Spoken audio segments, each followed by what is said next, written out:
in bed together. All of them. Isn't there? I do. Isn't there something like? Isn't there something amongst like those real actual entities where they're like need to know? Like, wouldn't it be like need to know? I just imagine, just conjecture. Like, what? I don't think everybody's gonna know what the hell is going on. I mean, I don't know.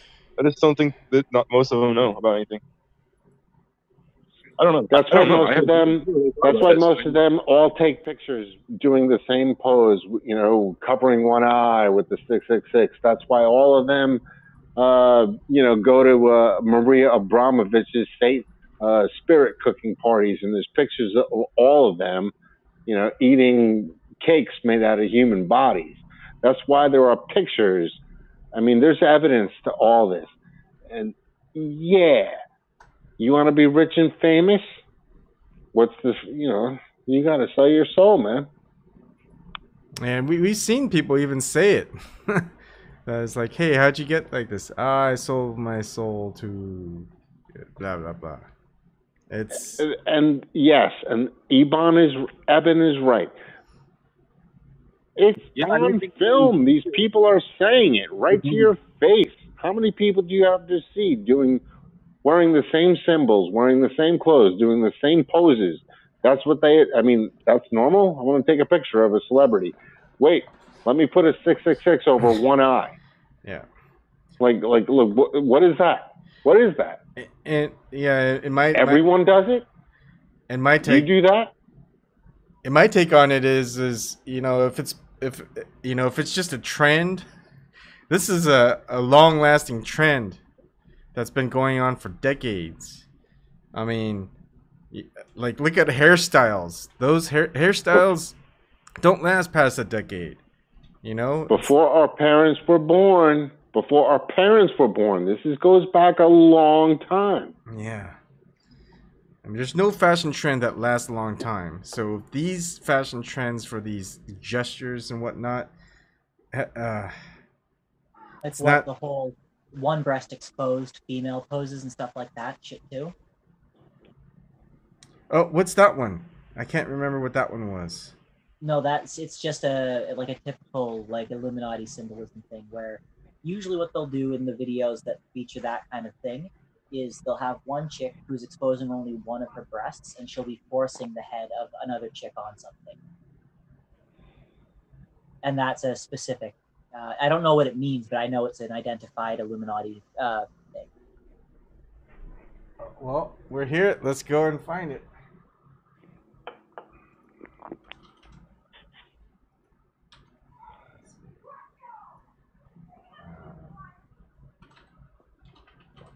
So one thing that I've been finding, in these rabbit holes lately is the rise of witches. What are your thoughts on that? You guys. The witches are there. They're obvious. I think you know who they are. I think you can tell by looking at them with your eyes. I don't even think you have to hear them speak. I don't even think you have to hear them speak. I think you can just look at them and be like, yep, she's one of them. From Asia Argento to Rose McGowan to Meryl Streep to all of the to Hillary Clinton. Hillary Clinton's a member of a coven. You know which one? I know she goes to California. I know it's in California. That's where they do a lot of their wicked shit, like Bohemian Grove and a bunch of stuff. A lot of witchcraft goes down in California. Yeah. I think a lot of the stuff about Bohemian Grove is intentional misinformation. There's certain aspects of the stories that people talk about it where... Okay, well, I can tell you something. My brother worked.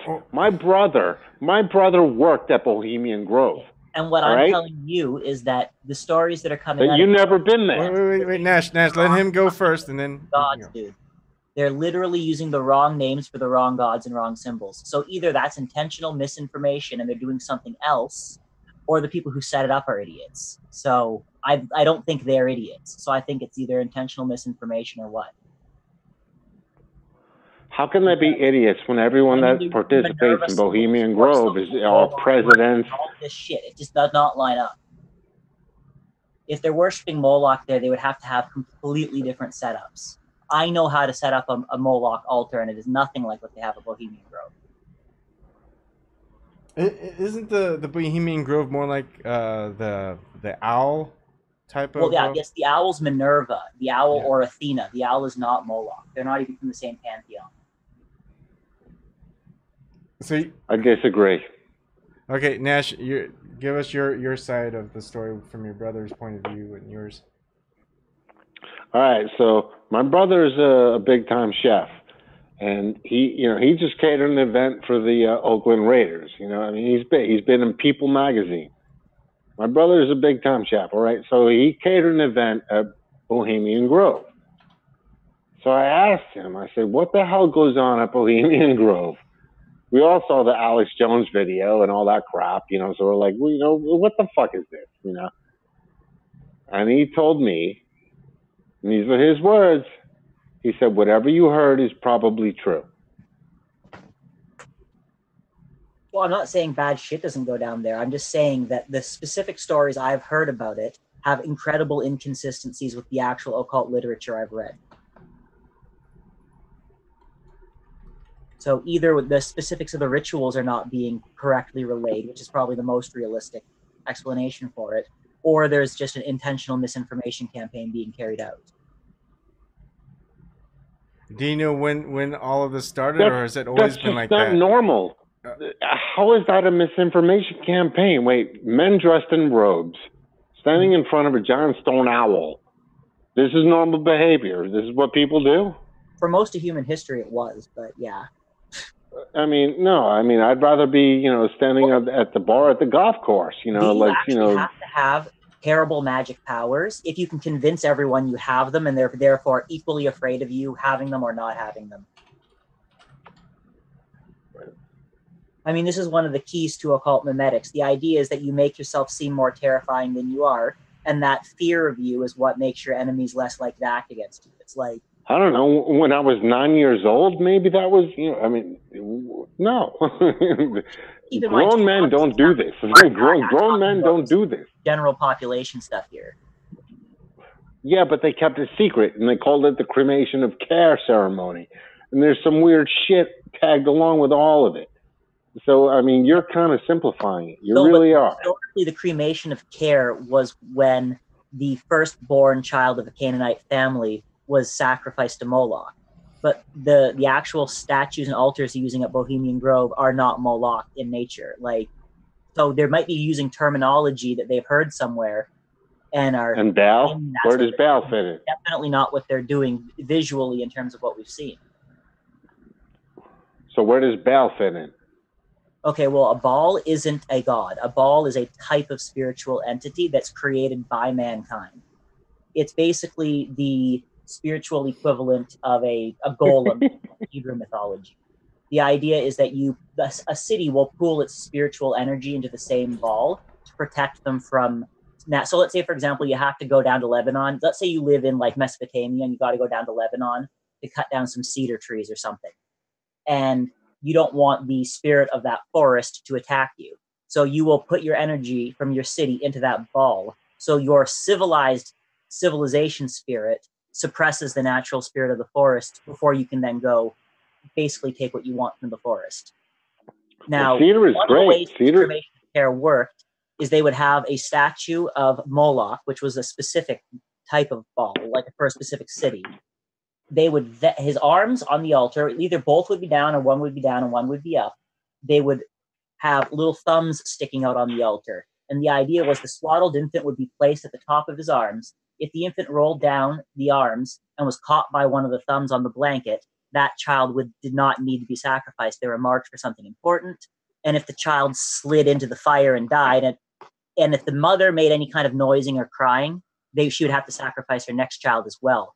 The point of this ritual was to traumatize the population. Well, two reasons. Traumatize the population into accepting the power of the state, obviously, but also population control, considering we're dealing with, desert city-states with limited water supplies and no birth control. So again, if you don't start culling your own population in those scenarios, you all starve. So All right, so I want to do a couple things. Number one, I want to vet your information because you're claiming that Moloch is not an owl. Moloch is Moloch is a bull.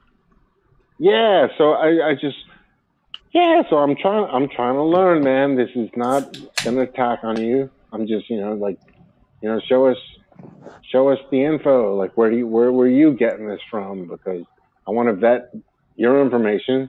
I want to vet the information that you're getting it from. Capture from my phone. Hold on. So Perseus has a different interpretation of the occult. Yeah. I don't believe in the distinction between dark or good magic. Simply how someone uses magic in general is going to determine whether or not they're on the right path or the wrong. I basically think I was Star Wars. That's what Star Wars is. Whenever I thought like, oh, this information might not be here in the future, or I would think, oh, maybe I should save this, or I should download this or something, or like maybe you won't be able to access something. But sometimes that actually happens, and I was gonna make that point earlier, but actually I can tie that point into something with the current point, which is like one of those actual things that kind of like I lost and I won't be able to like find because I didn't write down the name of it, or I didn't think that wouldn't be searchable in the future, but it's not. But it's Tool, the band Tool. They had the Danny Carey guy, I guess, is pretty big into like, or some of them are big into like occult or magic stuff or whatever. Like, and they had a link. They had some links to some art, and then they had links to a bunch of books that you could buy, and they were all like some of them, they were like $200, $500, and I just wonder how you could afford to be into that kind of stuff. They work in high circles, I guess. Not there anymore. Hold on 1 second. Hey, Eben, how do I ask this thing to do a screen share? It should be at the bottom. It'll be a green highlight. You're on your phone. Are you on an Android? Yeah. You might. There we go. There you go. All right. Oh, hold on. I'm not ready to start yet. Just 1 second.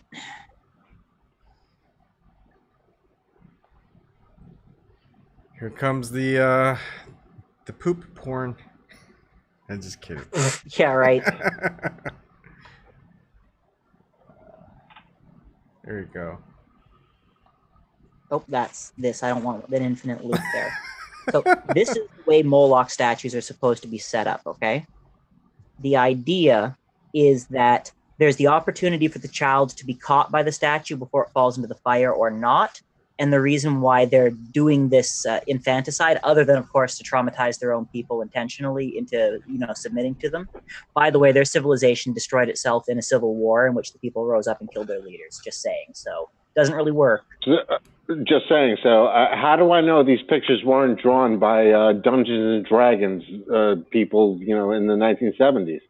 These pictures don't look like anything. I want to know who wrote them, who drew them, and where you're getting this information from, because I got first-hand information. My brother was there.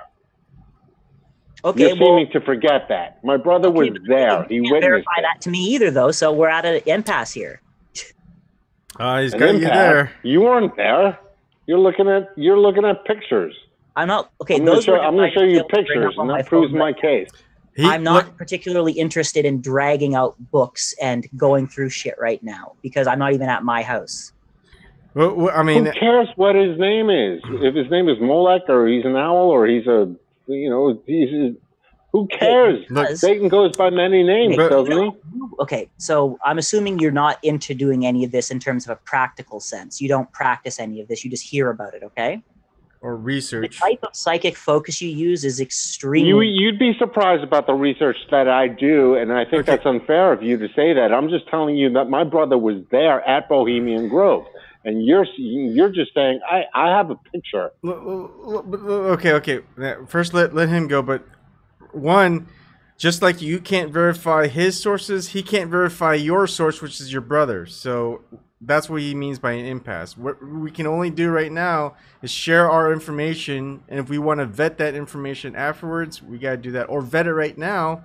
I mean, if you're in front of a computer doing this, you can still vet. The best book to read for this topic is 1177 BCE. It talks about the general social collapse of all of the late Bronze Age civilizations. And for Canaan, this is largely what it talks about, the uprising of the people who would become half of at least the Hebrews, and then the migration of the Sashu of Ewa out of the Sinai into Canaan once the Egyptians and Hittites were no longer fighting proxy wars there. That's what started the Kingdom of Israel. This is very covered extensively in this book. And it goes into great detail about the fact, okay, so Hebrew grammar. Moloch is the old Hebrew word meaning shame. But in Hebrew, when you're spelling, you don't use the vowels when you're writing. So MLK would be what they would write for Moloch.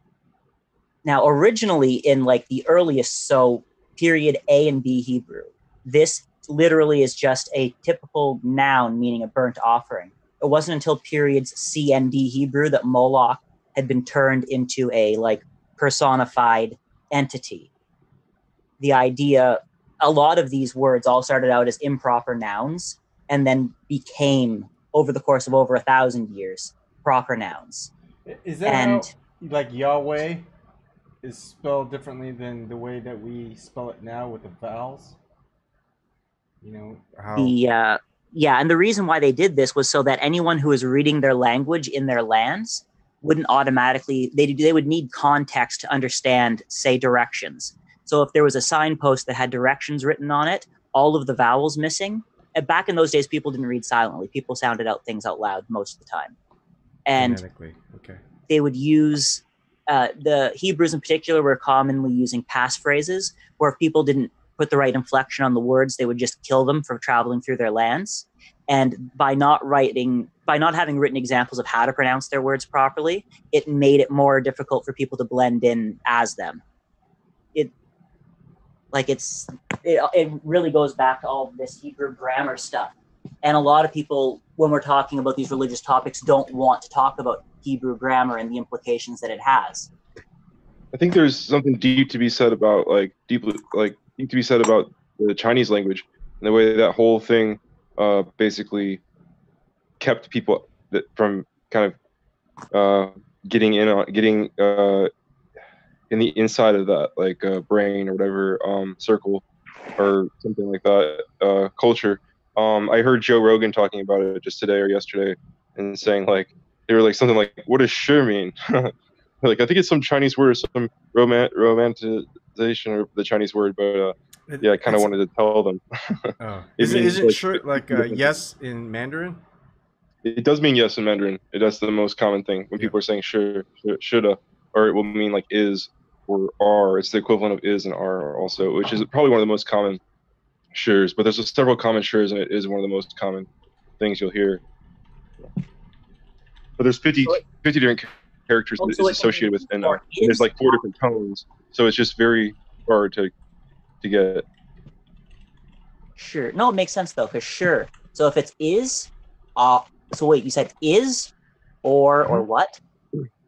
It sure means like shi, and like it's fourth tone, like the like so like it looks like a line going down, slanted down, and it's I could draw it for you, I can show it to you, but it means is, it means yes, it means are, like we are, like sure, like a general affirmative statement. And then it's also like, I mean, you combine it with like, you can actually, you said or, but actually if you combine it with like hi sure or ka, like ka sure, it means or. And then if you combine it with like different things, so like that same character, that same thing sure, like don sure would mean but, or like, you know, however. So yeah, it's very, very important, like a very, very important word. Actually, you'll hear Chinese people, if I tell you this now, I shouldn't even tell you that. There's something I don't want to tell you because it's like if you start hearing this, fuck it. Okay, so if you actually say this word nega, it sounds almost like a word in English, and it's like I just if I'm speaking with that dialect and like that, like, you know, it really can get like nega dongshi, and if it just can sound wrong. So I always actually, when I'm in America and stuff, I was like, Naga, because that's the other way you can say it. Anyway, this doesn't mean to be a Chinese language lesson thing, but you'll hear it all the time because nega means that. It means that. Or if you like inflect it like nega or naga, nega, like it's just like which one? It can mean which one. I wonder if that's why Chinese Americans and African Americans, they don't get along well with each other. They keep hearing that word. It doesn't help. It doesn't help. It's definitely something you just got to watch out a little bit, be conscious of. But I think you can kind of tell when you're in person and you can see on somebody's face that they're not talking to you and it's a continuous Chinese sentence. It's fine. It's not an English sentence with that in the middle of it, or it's not like a Chinese sentence. Then you say that and stop and like you're using an English word and looking at somebody. I mean, it's pretty obvious. It's pretty plain. So I have actually seen instances where like a black person like had turned this certain sideways glance because I'm conscious of it. So I have seen faint occasions, but I just sort of more imagine that goes on all the time. But anyway, back to, I just didn't mean to veer off. I just wanted to say though that like, yeah, the Chinese language is incredibly like unfriendly to outsiders. Like if you don't know, there's just no way to get in on that. There's no way to understand it or decipher or decode it without learning, just this immense, intricate, basically, unless you're born with it, you have to learn the written part, which is 3,000, 4,000 characters, or thousands of characters anyway. Yeah, I remember trying learning some of it. Some of it hold over, but mostly basic stuff. But also, it doesn't matter how many languages you try to learn, but if you can't speak to anyone in that language, you just kind of lose that ability of what you've learned. So I went to China in 2008 when I had only been studying for 6 months, and then I went back to China in 2011 and 12 after, basically partially inspired by that first trip. I was like inspired a lot and basically studied really hard. So after like 3 years, then going into 2011 and 12, I spent a year there. I had already been studying basically 3 years intensively or so, 4 years, and the first 3 years I didn't have anybody to talk to really, and so it was really hard. But there are ways. And the internet helps a little bit. Yeah, the internet. Yeah, I could see it would help now. I mean, when I first started trying to learn different languages, there were websites where you could go to if you can find them, and then you can try to coordinate like it's kind of like Live Mocha. Live Mocha was a big one. I don't remember if that was the one I used, but someone would want to learn English, someone who came from like say Taiwan. And you would want to learn, say, Mandarin. It's like, hey, awesome, you're around. Let's meet up. Let's do a study session, right? Exchange. Try to communicate with each other. Like you obviously have to know a little bit of Mandarin so you can communicate. The other person has to know a little bit of English so you can communicate and teach each other, type of thing. So yeah, I mean, I was a language teacher. I had a minor in teaching language. So for me, and then I had a bunch of different experiences where I taught all these different classes, not tutored these people, interact with all these people, of course, in college and stuff. So I was really jaded and jilted for any of that because, I just felt very superficial in me. And, it's like, well, okay, you're going to give me a half an hour. I'm going to give you a half an hour. What kind of half an hour? What quality is it? What are you going to do? Do you have any wherewithal? Do you know anything about how to proceed to correct people and it's like, you think that anybody could do it, but then if, like the curriculum, the stuff that they teach you really makes you consider and be aware of all these different things. And, it's like you have to have some experience too. I mean, whenever I was a young teacher, I never wanted to admit that, experience is so valuable. I mean, I did admit that. Actually, I knew that all along. I never didn't admit that. But it was kind of like you want to be like, yeah, I got this education. Yeah, I got this ambition, whatever, because I didn't have that much experience. But, I mean, just to be honest, the real truth absolutely is for teachers, experience is so vital. You just having been down that way before, having already dealt with, what to anticipate. You just like know how to answer things. Yeah, I mean, that's creativity. You can't rush being a good teacher. It takes time. Yeah, I mean, experience counts for a lot. Even in the corporate business world. If you get someone who's got like say 2 doctorates and who's just hasn't had a real job and has been in school studying for like 20 years as opposed to someone who's been out there doing their job for like 20 years, they're going to hire the person who's been with the 20 years experience than 20 years of study. It's just the way that is. just because real world applications have to be updated, and there are very like different nuances as well when you're out in practical world. When you're studying in universities or whatnot, it's all based on the professor, I would say, and how up to date that their experiences are. And most of those those professors out there in universities, they're paid for by the universities. They're not out there in the private sector or even in the government sector. They're in the institution sector. So what they know as opposed to what someone who's been out there knows is going to be a lot different. It would be like World War II, getting your training from some person who's been in Naval Academy school for 20 years as opposed to someone who just came back from World War I and like two missions in World War II. You would want to get your training from the guy who just came back and had real world war experiences as opposed to the guy who's just learning from books for the 20 years and hasn't seen real combat at all. It's kind of like that thing. Sorry. Like my TESOL major, my TESOL minor, teaching English to speakers of other languages, blah blah blah. That was it was definitely like lots of visiting professors and people that were like because people like have already been doing it for a while, but they're gonna get it for further education, so maybe they can be a manager or something, or who knows, or start their own school. There can be integration like that. I think it's definitely healthy and good for everything. The internships, it pertains to internships and like some kind of journeyman situation. It's lucky. You're lucky if you can be a journeyman in some situation. Freaking lucky. But you don't find it. You see it all the time. Yeah. I had a train of thought somewhere. Anyway, sorry, we're gonna segue off again. There's a question I want to ask Perseus, if you're there. Mm-hmm. What are your thoughts about Max Egan? Wait, Max who? Max Egan, IGAN. Do you know of him? Hold on a second. Name doesn't ring a bell, but I might recognize their face. Okay. I just watched the video that I did yesterday. Let me know your thoughts. It's curious to know what your thoughts are. It seems somewhat similar, but in a different aspect. I mean, he seems to have this name, and all the don't things that I agree with. But of course, he also displays a lot of symbology. Okay, when I searched that name, I must be spelling it wrong. In some ways, to the Thulianist perspective, that you watch, kind of sounds very similar, but just kind of both seem very far apart. It's just weird when trains of thought from some like very polar. No, I wouldn't even say polar. They're just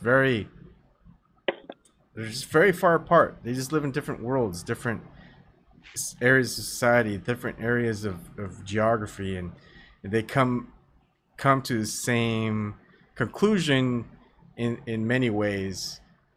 And I just find that impressive. It's not like it's not a school of thought. It's independent thought, right? And you're coming to the same conclusion. That's what I find very interesting. Because schools of thought, you're going to see that all the time. But independent thought, not so much. And that's what I think is interesting, too. Do you? Oh, sorry. Yeah, I'll have to check this guy's. Is there this channel named The Crow House? Yeah, The Crow House. Yeah. Okay, I'll check it out. Sorry. Sometimes my earphone doesn't work and I might be talking over people.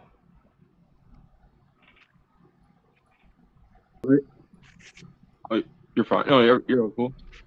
I forgot what I was gonna say though.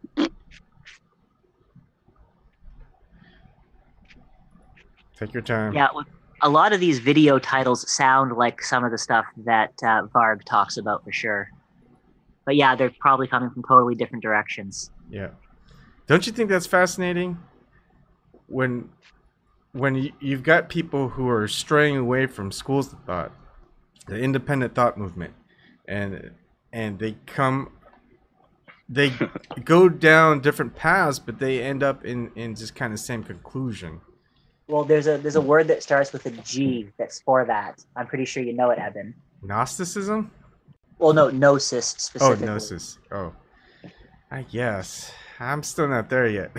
I think that's what, like, I wouldn't. I don't like the idea of like this maverick like know-it-all, like kind of like a thing like of follow me, you know, this is my channel, this is like it just doesn't acknowledge the ongoingness, the ability to, like, you know, realize new things and change your mind, and it's kind of like setting yourself up for something in my opinion. And so like, I guess I would like, you know, for like the group discussion to be able to help people, or like enable people, or somehow be conducive to people like being able to think for themselves, but not like be out there trying to tell people what to think, but like asking questions. Eric would like that one. You know, consume, conform, obey, reproduce. What was that? They live. They live. I still never seen the whole thing. I've only seen like snippets and outtakes. I gotta see that whole thing. It just seems very 80s cheesy. It is cheese, but it's you know, there's a lot going on. You know, for someone who, you know, there's a lot going on in that movie. You're like, oh Jesus, oh fuck, no. What are you telling us? Yeah. Here's the thing where things get hard for me and Perseus. That's where I tell you I'm not there yet. Is a lot of the information that I find, especially on occult symbology and a lot of different types of stuff, are the Christians and a few agnostics similar to me. It's those who don't believe, but it's refreshing to have someone like you, Perseus, on here that is on that side of the believing, but in a different pathway that I didn't even know existed. Agnostics are on the fence. I mean, atheists don't believe. Yeah, atheists don't believe. Agnostics, we just don't know. Either way. Yeah, they're on the fence. Yeah, agnostics are on. You know, like I just don't know. Yeah. Like, how can we know is more the thing. It's like we just can't. Some of them just wisely want to stay out of it. Some of them are just like in a conservative state that's less controversial. Yeah. Say that because there's tangents where there are certain things with some of the like paganism stuff where I'm like, you know, it's not like totally evil. It's not bad. It has some merits to it. And sometimes I'm thinking, even with like the Illuminati and all this other stuff, they're just inverting everything. They take something that means something to a group of people, and they totally reverse it. Stop that right there, Evan. Come on, you. But then. Oh come on! But then they're not agnostics. They're not. No. I'm not saying they're agnostics. I'm just saying that they believe in something. Yes, they believe in something. They do. Yeah, they do. I'm just saying some of the belief systems aren't totally just pure evil like the Christians would say they were, right? And the thing where I don't get about the Christians is when they look towards their Bible all the time, and like especially when they look towards the King James version, you know, the Bibles have been written and rewritten by the powers that be in over time, and they keep looking for the answers that have been written by those people that they are opposing and researching. They don't see it. That's what I meant when I said that it's a control mechanism for you to see them in robes doing that kind of stuff. The entire idea is that, okay, so they can make you fear what will ultimately give you the power to defeat them. That is what their goal is. They want to hoard all of the magical power for themselves. They don't want anyone else to have access to it. And I like Eben. He read a little bit about the Wikipedia article snippet of a book I was talking about, which, by the way, the Wikipedia article completely misrepresents. You have to read it for yourself to understand it. It specifically breaks down how the Christian Bible was written as a control mechanism for these very same people that you want to fight. So you're going to play you're going to play strategies from the book your enemies wrote for you to play from, because that's how they control you in the first place. Like, it's like, that's kind of the whole thing about it that bothers me the most. I think you're saying something that almost makes sense to me, but honestly, to be honest, I'd like for you to say it like a little bit longer version. But that's just me being selfish. I'm sorry. I'm just saying, like, I want to hear what you're saying more. I don't know if I fully understand you or follow. Like, you're being a little unspecific, like not specific, but I'm asking too much, possibly. Okay. So, sorry. No, I think I can expand on that a little bit. So Really basically, cool. what I mean is that, okay, so let's say you're a Christian who was raised from birth to fear specific things. You're going to have an automatic mental image in your brain of what your conception of hell is. You're going to have an automatic picture of all these various things that have been just kind of, cultured into you, inculcated. And what's going to end up happening is that, okay, so you uncover some actual occult knowledge or something that could actually be useful to you. Are you afraid to use it to advance your own interests? Because, well, I'm convinced that, the Bible says this is bad for me. But my point is that the Bible is written by people who want to control you. So why do you think turning to it is going to give you the answer you need? Like, the people who you're afraid of, these, demon worshipping, if that's how you want to consider it, occult elite people and all of their whatever shit they got going on. Okay, well, their ancestors were still the same people in power. Their ancestors were the ones who were in charge of all these various editings and revisions of Bibles and historical texts. So all of these things that you've been conditioned to fear are things that they want you to fear, because it's part of, the idea is like, okay, if you're afraid to use magic, will you use magic to oppose their magic? No, you won't. Like, it's as simple as that. They're going to use all of the magical ability. They don't want you tapping into your own psychic potential.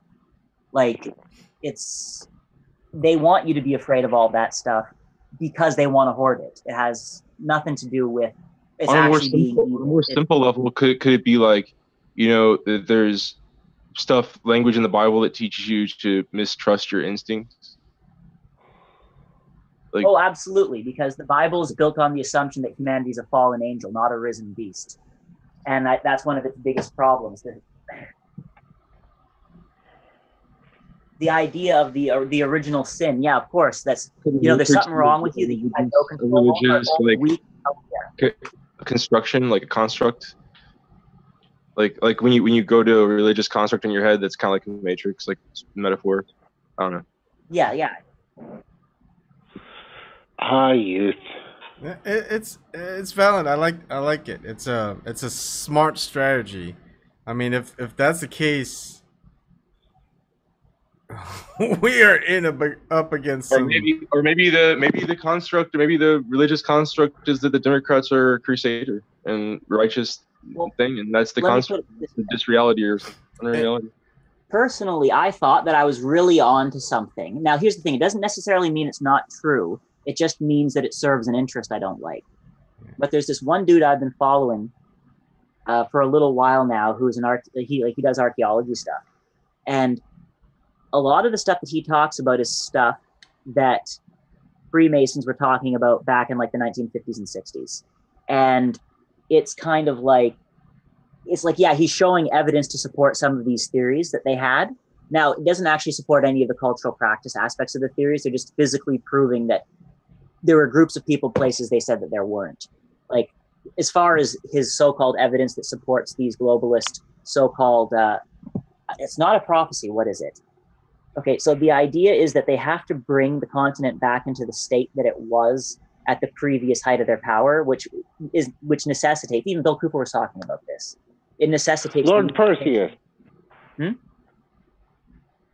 you got your assurances, like you asked for earlier, would you give the same assurances to the people who asked you, who put you up there? would you give it back to them, or would Me personally, yeah, you're Perseus, aren't you? honestly, it would. Here's the thing: I could go into that situation fully intending to do the right thing, only to find out so much more information I don't have access to now. That for all I know, what everyone else thinks is the bad thing is the better option. Like, there's no way of knowing until you're at the highest level of knowledge. Well, everything's pretty bad. So what if you were guaranteed? You know, or just, I mean, you have nothing to lose. Well, but no, I mean, if I have some sort of hegemony where I'm actually in that position, I have everything to lose, literally. Why do you want to be a hegemony? I mean, that's to ensure the survival of your way of life is to ensure everyone shares it, whether they like it or not. Is to have that? That's what you're saying. In order to ensure everyone's life, there must be a hegemony and a totalitarian government to take care of the people because they're too stupid to take care of themselves. Hegemony as an influence. What are you talking about? No, seriously, there's no hegemon. You create a vacuum in which everyone struggles to become the hegemon, and that's worse than having one. I mean, if America were to stop being the world police, would the world just be a nice place? No, China or some other country would position itself to be the world police. If you don't constantly keep every one of your potential threats down, they will eventually overcome you. That's just basic leadership 101. Well, there's a difference between keeping people in check than there is to invade and attack and conquer. No, you have to keep the fight on their ground or they will bring it to yours. That's basic stuff.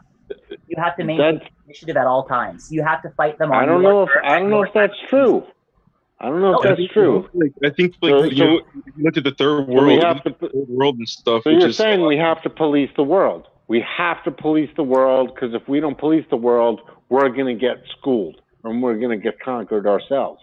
If we do not just conquer, you're saying the empire must exist. Yeah, absolutely. It's just who controls it. That's the issue. Yeah, I actually kind of think the empire has to exist, but I don't really agree with anything Perseus is saying right now. It's a tough because I think that basically these so-called enemies where these battles happen in Africa or third world or in South America, I don't think they would ever have the technology to ever really threaten us. So the idea we're all pissed at something Venezuela did, to me is kind of well, I don't think that that's really the case. That logic, but if we don't military general logic, I just war game because every resource that we're not trying to maintain under our power, someone else is attempting to bring under their power. So right now, France and China are recolonizing Africa, and it's normally you'd think, well, why the hell is France getting involved in that again? Don't they have politically correct policies and all that kind of stuff? Well, China is too big of a threat to France's holdings in Africa for them to simply allow it to go unchecked. They have to expand their military in Africa now. I think you're a young man with a great heart, and in 20 years, you're going to totally think different than what you think now. Here's my disagreement with you, Perseus, and I think this is maybe what Ben and Nash might kind of agree with, is you're getting to the point of, I don't know if you have brothers or not, older brothers especially, but they'll do something that you don't like. They'll take your food and eat it, right? And you're going, why'd you just take my food and eat it? I was gonna eat it. It's well, if you didn't eat it by the time I got there, someone else was gonna eat it, so that's why I ate it. That's literally what I did to my younger sibling. Yeah. So, but that's the aspect of you don't know whether or not someone else is actually going to do that or not. You're just assuming that it's going to happen. Therefore, you take a preconditioned action. It's also kind of like the pre-crime thing that a lot of people are saying that's going to happen. It's thought crimes. Someone was thinking of doing something, so we're going to put them away so they actually can't do that something, even though they did absolutely nothing. It kind of takes away freedoms, and you know, I don't think, like, I would disagree with that aspect. China and America do so much business. It's ironic if we want to say that they have labor things that violate human rights, like, you know, beyond like whenever we like the torch was put out, you know, and it was a protest in 2008, which is like some little minor detail that for maybe you guys, but for Chinese people, they're really mad about it, and it was over a protest of human rights. So like, well, European countries have their history of human rights issues. Of course, maybe some of the Chinese thing could be cited to be more modern. But basically, though, if it's China that's in Africa that causes us to need to go down there or care about those countries down there in Ethiopia or something, or oil interests or whatever, you know, then maybe we should just have a negotiation with China and talk it out with China. I mean, wouldn't that? Yeah, name one country that doesn't have blood on its hands. Name one. Name one benevolent government. Name one, just one. Give me one. Bhutan. One. What government? Bhutan. Bhutan. I think they had some issues with how they treat their own people. Oh no! It was people migrating from Bangladesh through their land that they had problems with, and that wasn't the government. It was the people, the like individual actors within those groups killing each other, not state sanctioned.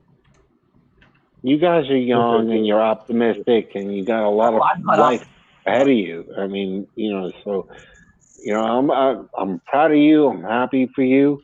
You know, I'm old. I'm checking out pretty soon. And, you know, I've been around the block. I've seen enough. You know, just watch out. Just watch out. You know, don't be so naive, and don't and believe me, these people do not give a fuck about you. Yeah. Okay. So so on the side note, Perseus, did you ever hear about the Lhotshampa expulsion? A mass deportation of Bhutanese Nepalese in the late 1990s? No, I didn't hear about that. Okay. Read up on that. You may not like it. It does not clear Bhutan's government of issues. Oh, then yeah, that's looking pretty bad. They must have done a lot to improve their image after that. Yeah. And that's the thing with governments, is they, to sustain themselves as a government, they will do whatever they can to hide anything bad that happens. That's why cover-ups occur.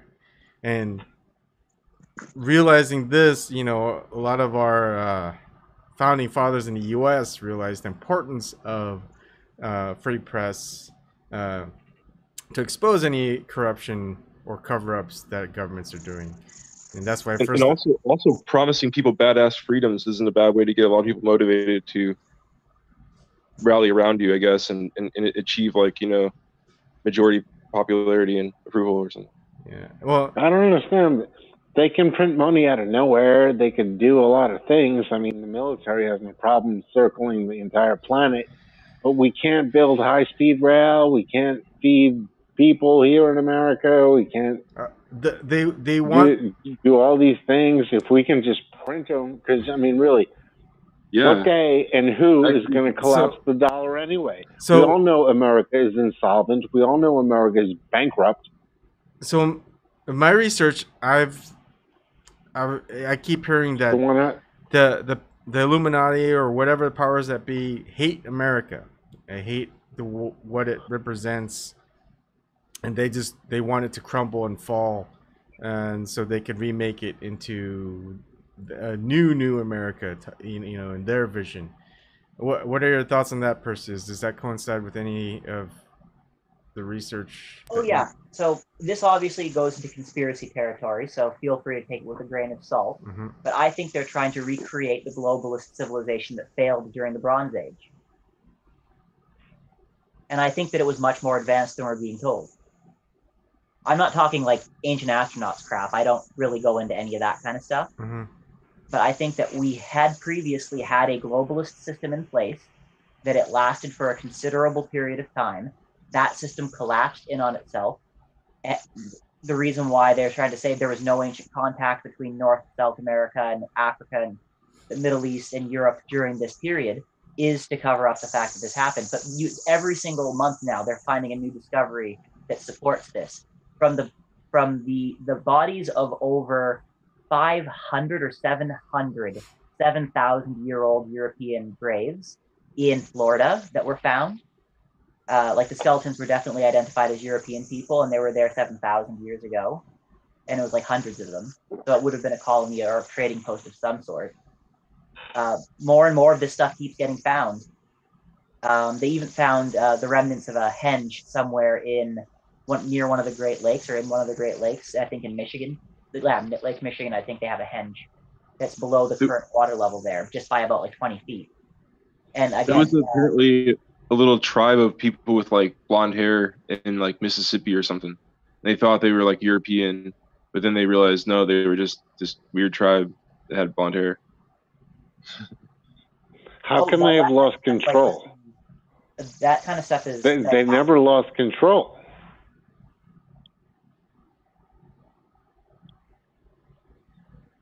Wait, say that again. I kind of only heard part of it. I thought I heard you say that they'd lost control for a period of time, and I'm saying I don't think they've always been in control. I mean, like personally, I don't believe in this idea of a united front amongst the elites. I think there's multiple factions. They're all ready to stab each other in the back just as ready. Absolutely. That's a fact. That's a fact. No one's going to debate you and argue on that. That's a fact. There certainly are. Even within their own families. Even within the Rothschilds. The Rothschilds disagree. They fight with each other. I mean, Jewish or whatever merchants had pretty crazy trade routes, and they could kind of like speak mutual language enough, and had their like I don't know maybe they had I guess some kind of pigeon language maybe places. I'm ignorant, so I don't really know know or anything. I just like heard that. I think a good analogy is I saw this in a movie or so. So I'm quoting something, and it's about the crap game. If you're in Vegas and you're playing craps, everyone's cheering and hooting and hollering, losing, winning. No, it doesn't matter what. No one unites until you fuck with the crap game itself, because the crap game itself is the problem. I just think though that it's too hard. I mean, it sounds interesting, and I would love to hear theories about things like that. But like about like a single world thing that stayed around easily or something. But I just want to say though, I think though it's just too hard to navigate all that with language and just like coordinate all of that with like I don't know. It would have been difficult. It definitely would have been difficult. Let Perseus keep going. Too much. Explaining it. Just in terms of talking about this idea. Okay, so another aspect of this, and now again, this is something that's one of those, oh, well, you can't prove it because it's been covered up kind of thing. The mound building civilization in the southern United States that's basically been erased from the history book. There are some people who even said that there were, within some of their sites, they had a bunch of, foreign objects. They call them oats or out-of-place artifacts. I don't know how to pronounce it properly. But basically, several of them even looked like they had Hebrew writing on them. Like, now, again, all of this stuff is like, these out-of-place artifacts, a lot of them are fakes. That's a big part of the problem. And sometimes there'll even be a collection where most of the collection is authentic, but one or two fakes are put into it intentionally to discredit the whole thing. That's really common in archaeology. So it's kind of like, okay, but yeah, getting back to this whole thing about reuniting North America.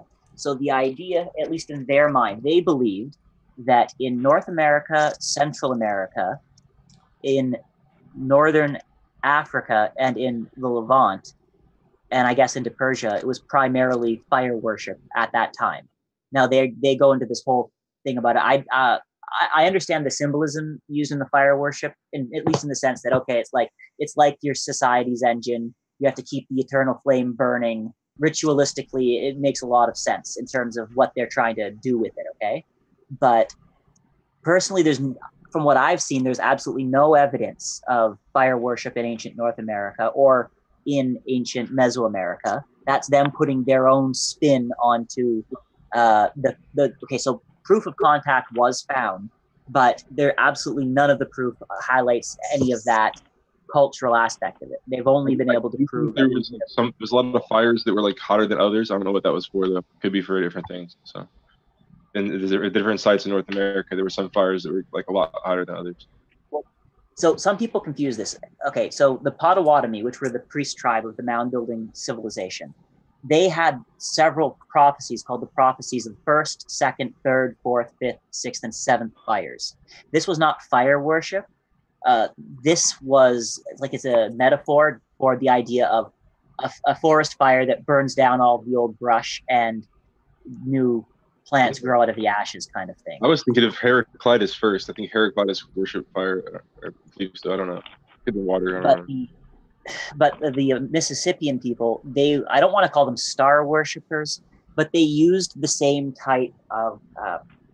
Okay, so what you do is when you're building one of these markers, what do they call them? It's like it's a henge, but there's another word that I'm looking for. It's a specific type of marker. Well, whatever. When you're building them, you find a specific type of point in a river where it's an elbow of the river. On the outside of the elbow of the river, so the part that's not contained on both sides by water, that's where you build your henge for astronomical observations and sacrifices. You also probably use them when you're punishing criminals and stuff like that, like in terms of being a meeting place. And also you're marrying the heaven and earth, because if you're using the site in order to enforce order in your society, you have to align it with the heavens. So yeah, of course you're going to use the henge to as you're like a state center of state power. But my point though is then you build the settlement on the part of the river across it, so that it like the settlement itself is built so that it's contained on both sides by rivers with one open side, and then the very bend in the river, the crossing there, is where you end up building the holy site. Okay, I got totally sidetracked with that part. No, that's good. No, but what I'm saying, this is why it's important. I just remembered. It's important because this exact same pattern is also used in Mesoamerican civilizations, showing that they were using the same foundational knowledge for their logistics. Because these were all very large man-hour projects. If you're moving something like a 40,000-ton pile of dirt and you have like 500 people to do it with, you're going to take like a decade to do it. And this style of this specific organization of their, I guess, labor corps or Army Corps of Engineers, whatever you want to call their workforce, that organization, because of these similar planning methods, show true. Both the Mississippian civilization and the Mesoamerican civilizations used the exact same methods, meaning that if it wasn't literally the same people, at least the information was traveling between these two places. The problem is in modern America, almost all almost all modern knowledge or pop cultural knowledge of the Mississippians has been completely destroyed from public knowledge. Nobody knows that this civilization existed. They have this picture in their head of all the natives moving around as a bunch of nomadic people following the buffalo. Yeah, that's how they lived after diseases destroyed their civilization, and the 1% that survived were Mad Max mode. I think I was thinking that the more civilized like civilization was like supposed to have lived like 1,500 years ago or something in that area, and then there was like less technologically advanced kind of tribes or something. But I think there would have been I guess different tribes in different areas. Yeah, there's a definite sign, and I mean the fact that the population was so decimated by disease that their society was not the way that it's represented now in pop culture. We know that they had metalworking. I mean, the depiction of Native Americans in pop culture as like being Stone Age, that is an absolute misrepresentation. There are so many gold and copper artifacts made by Native American groups. They're clearly mining ore. Like this whole, live in harmony with nature, peace and love. That was the ideology of the survivors of their destroyed civilization. That was not their civilization. And the fact that they're not actually being told what it was, the fact that society isn't allowed to know. If they had plenty, though, wouldn't they be kind of peaceful? Like if in California or something, or around rivers, like couldn't that potentially lead to like complacency or? Well, my personal theory, again, I can't prove this. I'm just basing it off of the books I read. I think that the Mississippian civilization itself, which was based around the Mississippi and Missouri rivers, I don't think that they literally ruled the entire continent. I think that they were just like suppressing other groups. Because the technological artifacts that they have left don't stray very far from that region.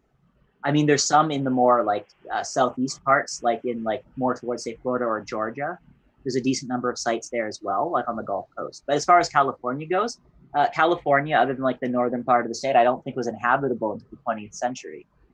I think that without pumping in water with modern infrastructure, most of the state would be unlivable, at least for like large cities of millions of people.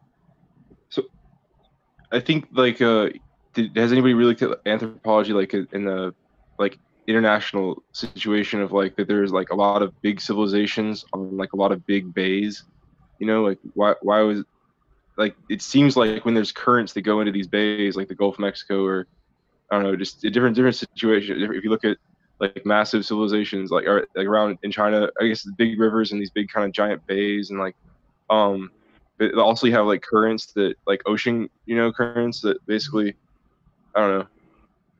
Well, yeah, of course they're going to be putting their like going. Like, it just seems to me like there's a lot more ocean travel than we're led to believe. Like there could have been a massive amount of ocean travel just going on a long way into the past, and you know, yeah, I don't know. Well, there's a book that's coming out later this summer. Oh, the Greeks they have like these giant ports that they built like 2,500 years ago. In like, you know, modern day Italy or something, like when Italy was part of Greece, you know, at the end of the Greek Empire, and they like built these like huge ports that are, like the really even like stones and stuff to like unload, you know, shipments and you know and whatnot. So like to float them up there so it'd be easier, save labor. So you have such innovations for shipping, you know, 2,500 years ago. It makes you think. A quick question. Like so, you said, something about transportation was a limit earlier. I forgot what we were talking about. I'm sorry. Go ahead. Ebon. I was going to ask Perseus. So there's a, I don't know. It's. Do you know of Eric Klein? Oh, I've heard of him. Yeah. There's a video here that I shared, and I just noticed this. So he's talking about the. Book that I mentioned. Yeah. Yeah. And then look at the symbolism. An eye, but with the pyramid as the eyebrow. And interesting. Anyways, I just noticed that. But it looks like he's got a lot of views on this one, and it's talking about the 1177 BC. I'll check it out. Do you think this is a decent video, or is there a video that you might have watched? No, absolutely. I don't know if he's going to cover every topic they talk about in the book. In like a 50 to an hour video, he probably won't. Mm-hmm. But it's definitely going to be focused mostly on, I guess, the Sea People's invasion. Yes, this was back when hordes of migrating Europeans invaded Middle Eastern civilization and overwhelmed it. Okay. I've bought books before that I watched like somebody from C-SPAN or something, and Well, one thing though that I have to say about this, there's one other theory that a lot of people say about this so-called war with the Sea People that it's almost impossible to find archaeological evidence for. I mean, there is some evidence of it, but the so-called Sea Peoples, we can't even name what groups of people they ended up becoming today. Some people say the Sardinians were one of these groups, but personally, I think that they were probably at war with some other civilization we're not being told about. Again, I think there's more just being covered up to it because you don't have those types of, you know, million-man troop movements in the Bronze Age without quite a lot of planning. Like, I just don't see it having happened the way that they say it did. Like, it's sure, I mean, the function of how it caused society to collapse would be accurate just on the sense that, oh, well, specific things make society collapse. But on the narrative surrounding who these invaders were and that they came from nowhere, I don't believe. Like, they say that they were basically just tribal people who didn't have civilization yet, who saw civilization and said, hey, let's rob all their good stuff.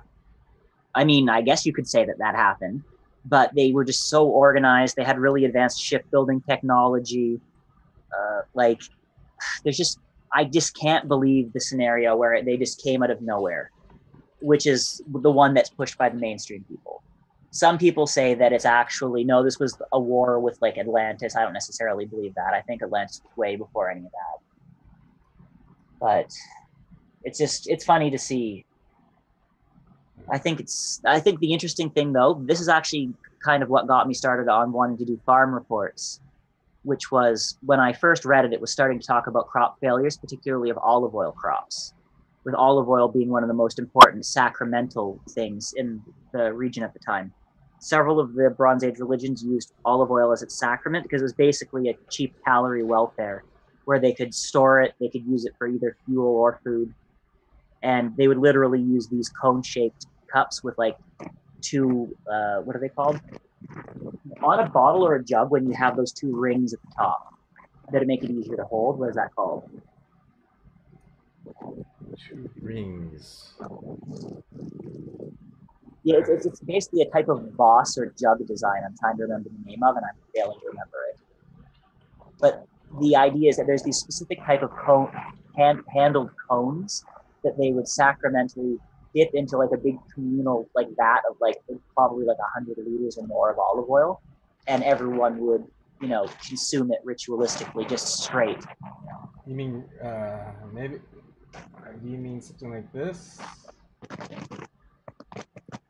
No, more up towards the top of it, like like the loop is built into the rim, kind of thing. Oh.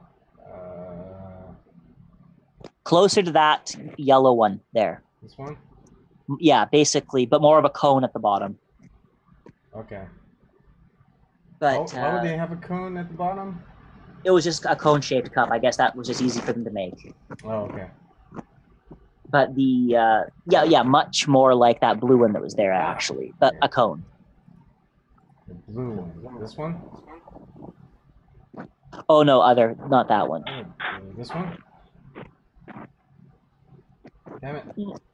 Let's go back. Dang, your screen's going nuts. That one? Yes, but with like not with the two nodules, but like that, but with loops at the top. Okay. And basically, the olive oil, not the olive oil, the olive trees started failing, and then they started getting a bunch of rye and barley failures. And the pattern of the countries that they started failing in is the exact same pattern of crop failures that started again in Europe in 2002. Where first you have April blizzards in Spain that destroy the broccoli crops. Then you have across Italy and Greece a massive failure in olive oil, driving up the price significantly throughout Europe. And all these same initial disturbing factors that allowed the complete breakdown of those civilizations starts with these types of crop failures. And I find it interesting because I believe in the grand solar cycle model of climate change, not anthropocentric climate change. I'll investigate more. I mean, one of the things that Max Egan says, and one of the things that I also think holds merit, is that our history has been told to us by these people, and they've been lying to us just like they are lying to us now. Like, we know that our present time, or even a few years ago, that mainstream media and stuff are lying, and the stuff that that they've been saying is being sold as history for current people who are engaged in public schools and whatnot as the actual history as it was told. And so if we can't even agree that the history, I mean, if the current events are true, then the history can't be assumed to be true either. So the idea that, I mean, it only takes a generation. Well, it's kind of hard to fake records of crop failures, though, because examining the pollen in the strata will show how much moisture was available that year. Mm-hmm. So it's kind of like that. The hard science evidence is still definitely there. It's the narrative that I think they're lying about. Yeah, yeah, it just does take like one generation just to rewrite history. But it's like I think the greatest generation that they say, you know, the World War II generation, is almost over. I think that's ended. I wonder if you can't verify anything from anybody about that era before because they're now probably all dead. So they can rewrite the history from that point on, and that they just keep rewriting the history each generation. It's a lot harder now because of the internet, but also it could be a lot easier because of the disinfo they could put out. I mean, easier before the advent of the internet, it was easier to rewrite everything, book burnings, all this other stuff. And I think one of the biggest things now is finding all the analog artifacts, stuff that's like books, written books. Like all the bookstores have, one of the biggest monopolies that happened early on were bookstores and video stores. Blockbuster went out fast, like Barnes and Noble and all the other small bookstores that have a lot of old used books that are like way out of print for a long time. Those went away, and what happened to all those used books? They all just disappeared, and no one's really archived them. No one knows where they are. When the small bookstores went out of business, what did they do with those books? So it's, I mean, it's hard trying to. Do you guys have Talese in the U.S.? I don't know if you guys have that. Do we have what? A company called Talese. How do you spell it? It's a used bookstore I go to.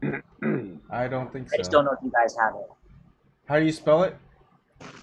T-E-L-I-Z-E, I think.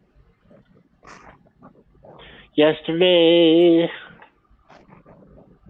all my troubles seem so far away.